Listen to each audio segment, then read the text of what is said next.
Olá, bom dia a todos. Espero que todos estejam bem. Lembrando que essa live ela vai ficar no YouTube para facilitar, para depois vocês assistirem, como eu faço, no modo mais rapidinho, né? Às vezes a gente não tem muito tempo, então vamos facilitar a vida das mães. Onde você vai acessar o YouTube? No grupo que tá ali o link na bio. Então, entrando naquele grupo, você vai precisar se cadastrar, colocar lá seu nome e telefone, acho que é nome e e-mail, não lembro, e vai estar lá no grupo, e aí esse link vai ser disponibilizado lá. Ok? Também você pode assistir por aqui. Esse link ali que vai te direcionar para o grupo também vai te dar acesso à aula do evento dia 8 de maio, cujo nome é A Arte de Educar Adolescente. E aqui o que eu estou trabalhando hoje é a conscientização, que ninguém nasce adolescente. A adolescência, a gente recebe a criança aos 12 anos e vive a consequência dessa educação que muitas vezes bem intencionada tem pontos cegos que repercute negativamente no período que essas crianças, grande, adolescente, estão mais frágeis, mais vulneráveis, certo? E por que eu estou fazendo esse movimento? Bom, todos os assuntos que tratam da adolescência, eles meio que vão compartimentar esse período e vão trazer essas informações relacionadas a essa fase, que sim, a nível de desenvolvimento infantil, a nível de desenvolvimento humano, ela tem características específicas. Mas o que a gente não faz com tanta frequência é cuidar da primeira e da segunda infância com foco na adolescência. E eu já me questionei, porque como eu trabalho com famílias, com pais há 12 anos, a minha pergunta é: por que a gente educa para o momento, muitas vezes, ou ainda a gente tem aqueles rompantes? Nossa, esse comportamento aqui, se eu não cuidar, esse comportamento aqui, se eu não conter esse comportamento aqui, se eu não corrigir do meu filho, que tipo de adolescente ele vai virar?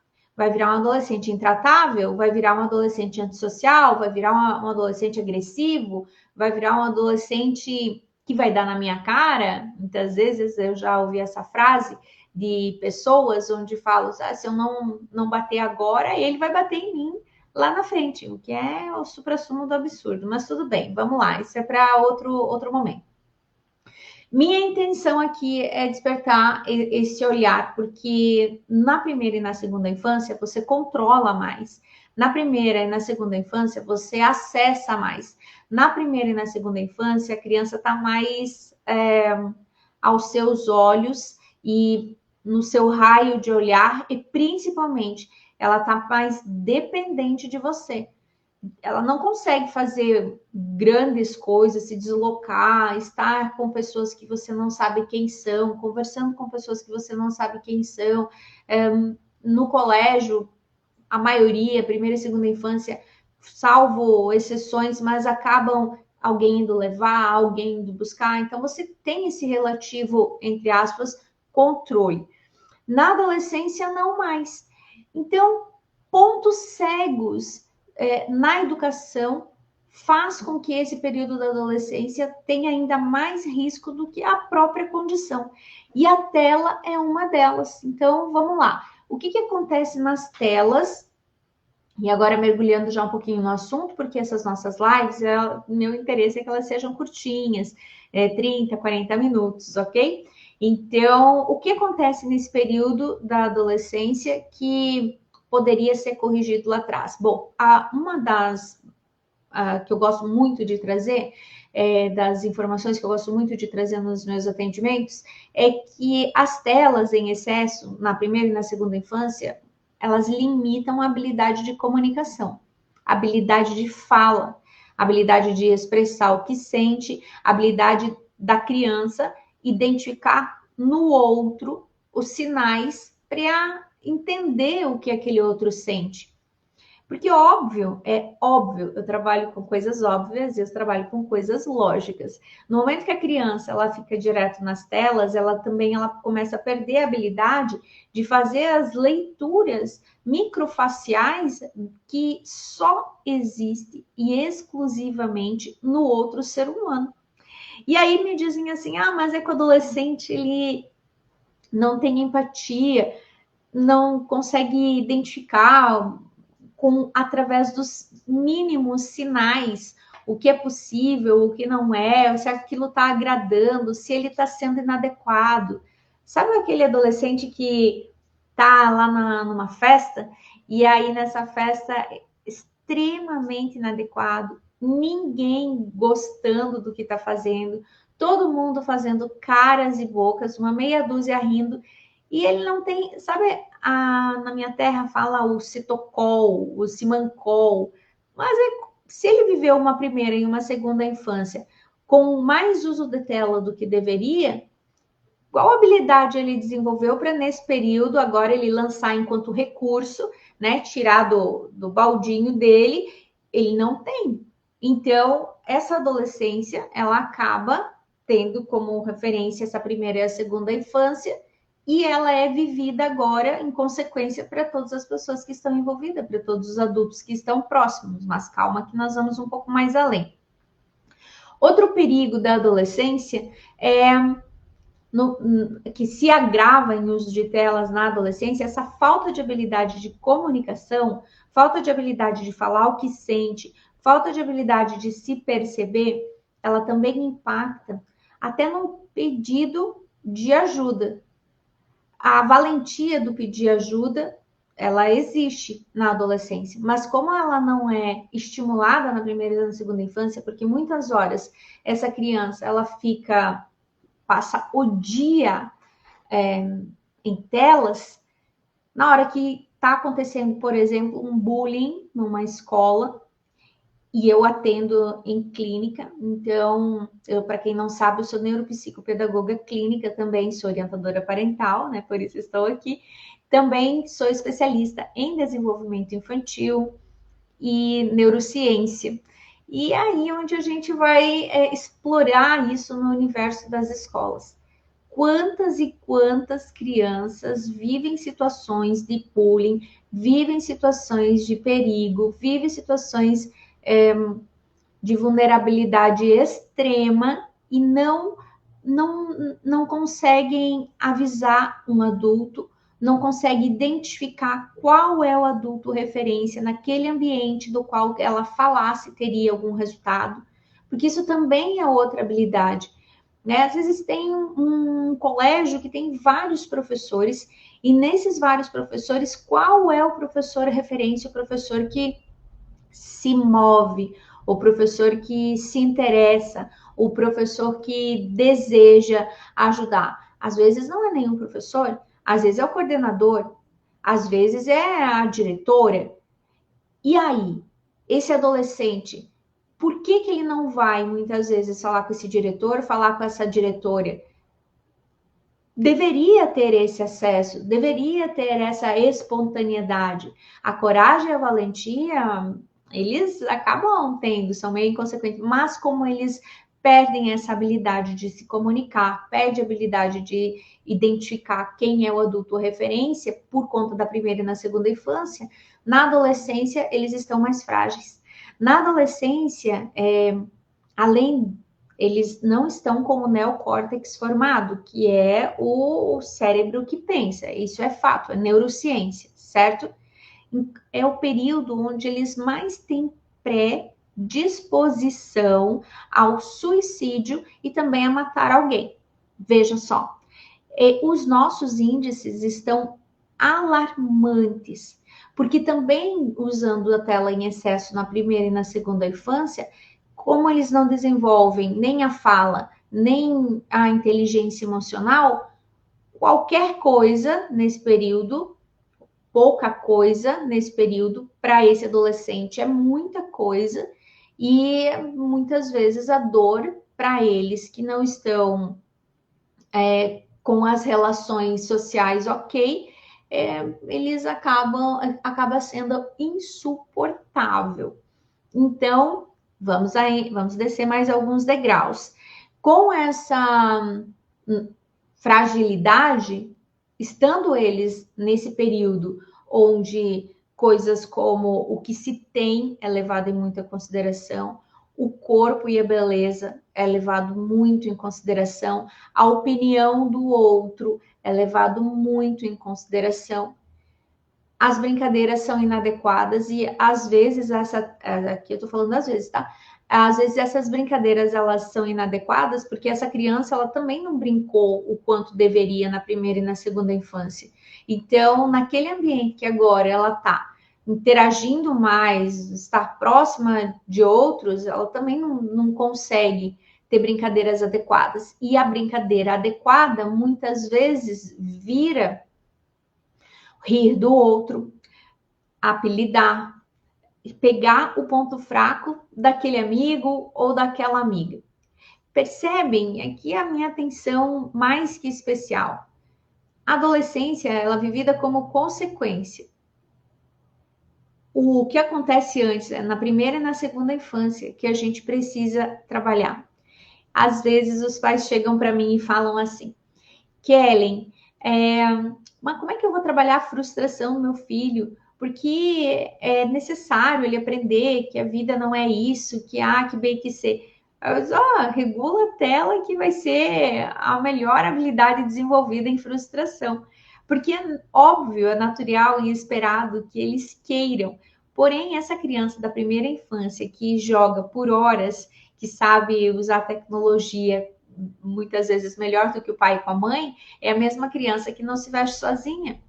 É a mesma criança que não amarra o próprio sapato. É a mesma criança que não consegue escolher uma combinação ali mínima, básica de roupa. É a mesma criança que muitas vezes precisa ser mandada para tomar banho, mandada para comer, mandada para dormir. Percebem que tá muito distante daquilo que a gente deseja para o nosso futuro adolescente nessa primeira e segunda infância, que é a origem do problema. Como estimular, então, a criança a desenvolver essa consciência mais elaborada? Primeiro, que como elas não têm um neocórtex, a parte do cérebro que pensa, ela... desculpa, não é que não tem, é que não está formado, certo? Então, elas vão querer fazer aquilo que elas desejam. A palavra de ordem é fazer aquilo que dá prazer, é aquilo que é agradável, aquilo que elas querem para o momento. Não conseguem pensar para a vida, elas conseguem pensar para o momento. E aí a gente vai descer um pouquinho mais. No momento que você permite que o seu filho use tela, e aí você o castiga sem tela, dependendo do nível do vício, dependendo do nível que essa criança já está sendo manipulada por esse eletrônico, ele vai virar um cordeirinho. Ele vai virar a criança mais boazinha do mundo, mas ele não vai virar uma criança obediente ou um cordeirinho porque ele está entendendo o que está acontecendo por consciência, por interesse, por empatia, por avaliações, reflexões. Não, é exclusivamente para ganhar a tela novamente, para ganhar o eletrônico, para poder jogar videogame de novo. É o único motivo. E as habilidades sociais que precisam ser desenvolvidas na primeira e na segunda infância acabam por não ser. Adolescência é período frágil. Lembrem disso.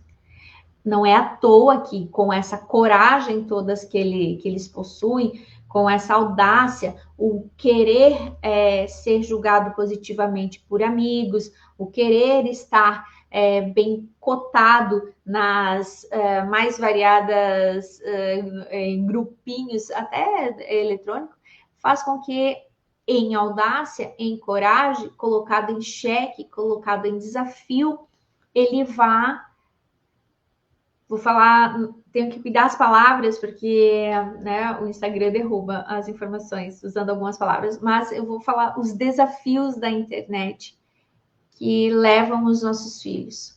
Você conhece alguém? Já ouviu a notícia de alguém? Será que esse pai e essa mãe que perderam os filhos para um desafio da internet, na internet, será que eles imaginavam que seu filho seria tão facilmente influenciável, que ele estava naquele espaço virtual com aquele nível de risco? Eu não posso acreditar nisso. Então, por que não vai acontecer com aquele que está na nossa casa? Daí a importância de trazer e promover reflexão na primeira e na segunda infância. Ah, Kelly, mas você não acabou de dizer que a criança está com o neocórtex em formação? Você tem razão. Vamos lá, então, a uma prática? Espero que você goste. Conto com você para compartilhar esse conteúdo. Conto com você para dividir esse conteúdo com outras pessoas. Você vai começar pela seguinte informação. Meu filho, né? Meu filho, minha filha, já ali depois dos 4, depois dos 6, principalmente. Antes disso, tem outras abordagens. Mas vamos considerar essas aqui. Meu filho, minha filha, você nota que quando você está sem o celular, a frase, o videogame, né? Tela. Vou falar tela, você sabe o que é que teu filho gosta, né? Alguns jogam e alguns assistem no YouTube, alguns jogam e alguns assistem no tablet, outros no celular. Vamos lá. Então, traga a evidência. Meu filho, você nota que quando você está sem o jogo, sem o eletrônico, você não consegue, está perdendo a sua criatividade e não está encontrando o que fazer? Tanto que a sua frase mais dita quando você não está com o eletrônico é: mãe, não tem nada para fazer. Tá, mas o que eu faço agora? Não tem nada para fazer. Você nota isso? A criança vai dizer: mas é que não tem nada. Não, a mãe só quer saber se você nota. Você nota isso? Nota. Você nota que quando a mãe pede para você desligar ou você reclama quando desliga, que não quer desligar, ou você, ao desligar, fica muito bravo, fica muito irritado, fica muito agitado. Você percebe que quando a mãe fala com você, você perde a escuta, você não escuta, e aí a mãe fala 2, 3 vezes, e na quarta vez, quando você escuta, você já está gritando. Estes são os principais sinais de que a tela está sendo usada mais do que deveria. Esses são os principais sinais que a tela está prejudicando você. Então, o que a gente vai passar a fazer agora essa semana e semana que vem? A gente vai observar esses sinais de quando está sem tela, reclamar que não tem nada para fazer, da irritabilidade, o quanto reativo você fica, do quanto você melhora ou não a sua escuta.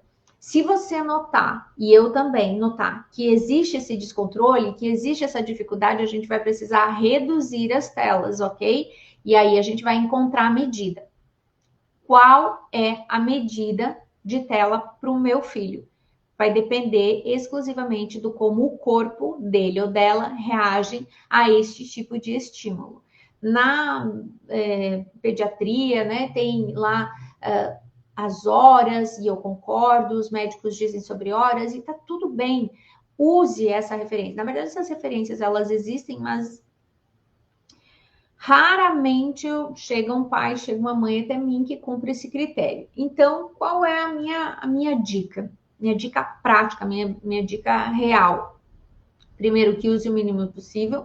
Segundo, é que nessa orientação que eu vou dar agora, vocês façam a seguinte analogia e aí adaptem. Eu vou fazer a seguinte analogia e vocês vão fazer lá com o filho de vocês, adequando, colocando para eles uma referência do mundo deles, do universo deles, que é a xicrinha do café. Tem gente que toma uma xícara de café antes de dormir e dorme a noite inteira. Tem gente que toma um balde de café e dorme a noite inteira. Tem gente que não pode tomar café em nenhum período do dia, porque se sente extremamente estimulado, extremamente agitado.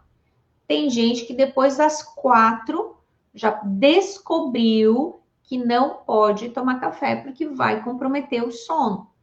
Existem umas pessoas tão sensíveis que depois das 4, depois das 6, não podem nem sentir o cheiro do café. Vocês notam que cada corpo vai corresponder de uma maneira diferente para esse estímulo? E aí, aqui é onde eu peço que vocês deem atenção mais do que especial. Qual é a medida do seu filho? Eu atendi uma criança que o narizinho dele ficava cheio de gotinhas quando ele passava de meia hora, 40 minutos, uma hora de tela.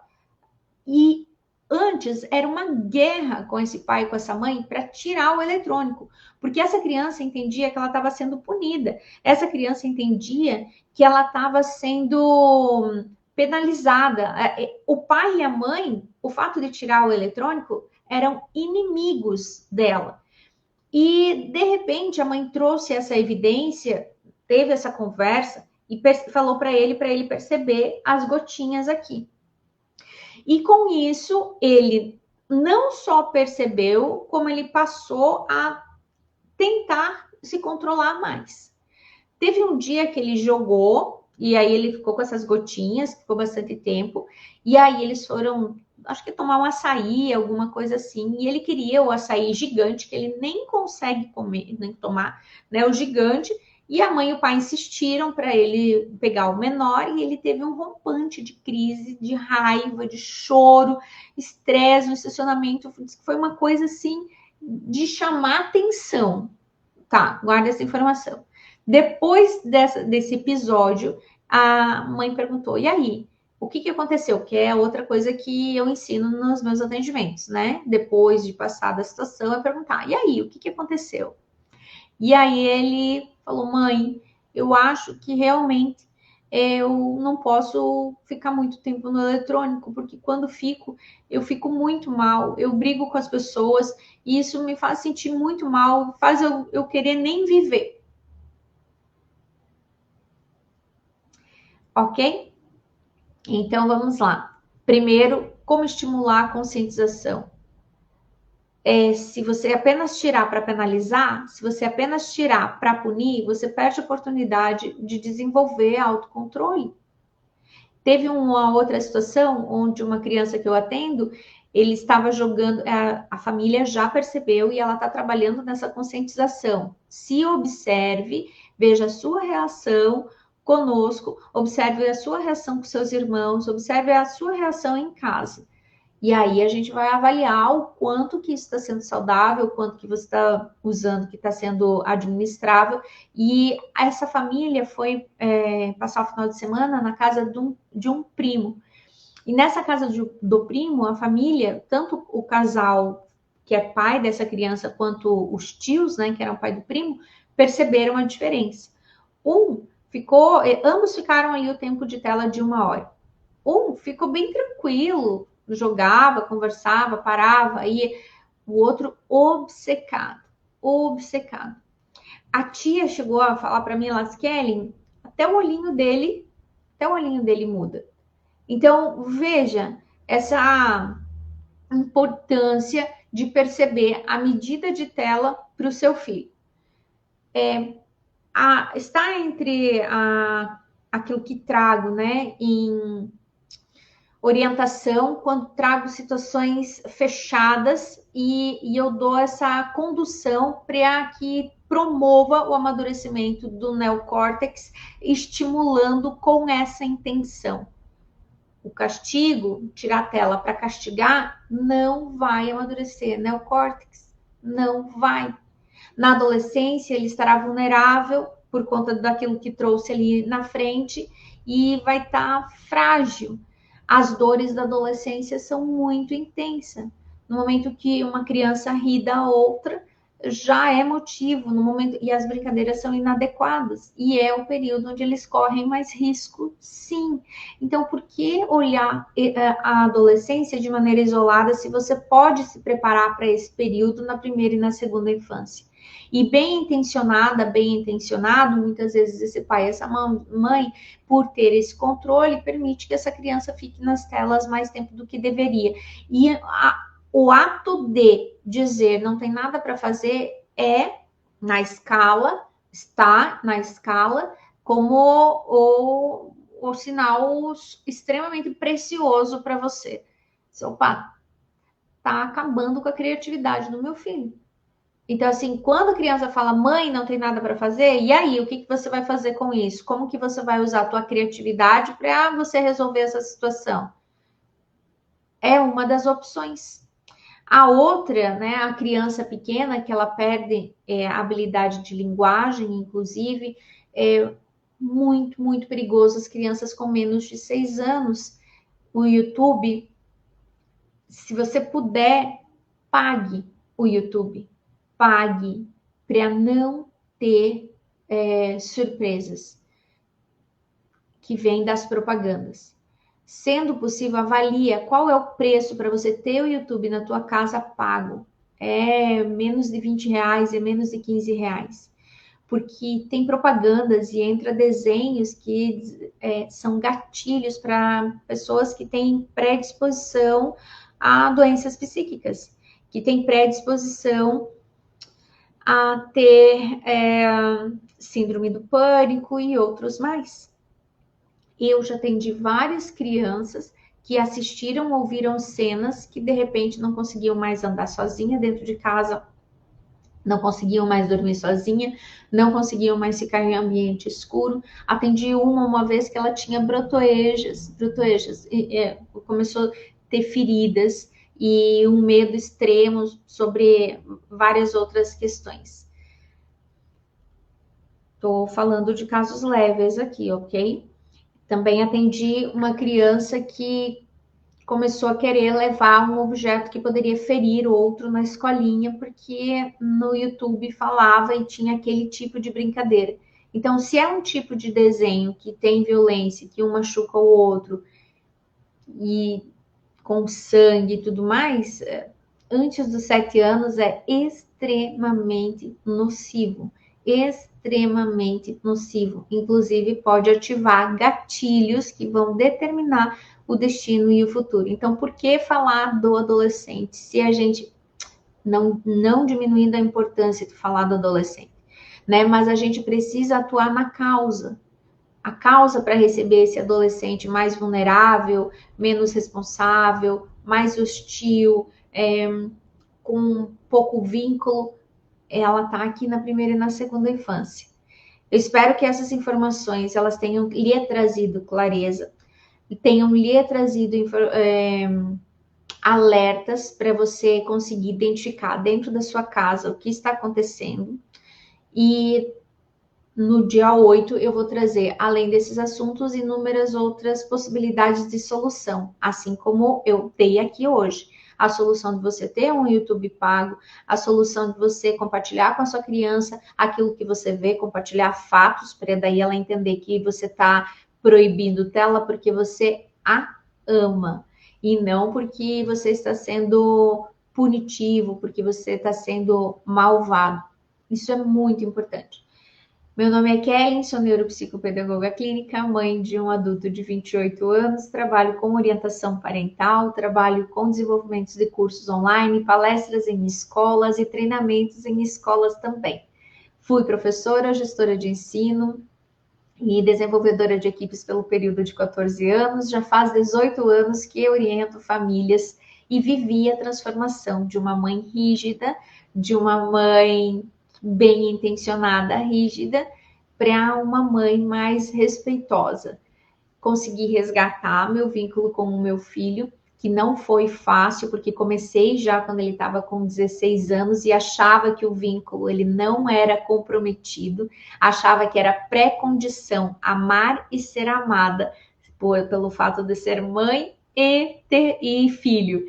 E na prática, isso não é real. E eu só me dei conta disso quando ele estava com 16, 17, quando estava numa fase que essa fase, ela se não for trabalhada, ela não passa. E me dei conta de quantas pessoas adultas tinham vínculo comprometido com pai e com mãe. Ou seja, essa fase não passou.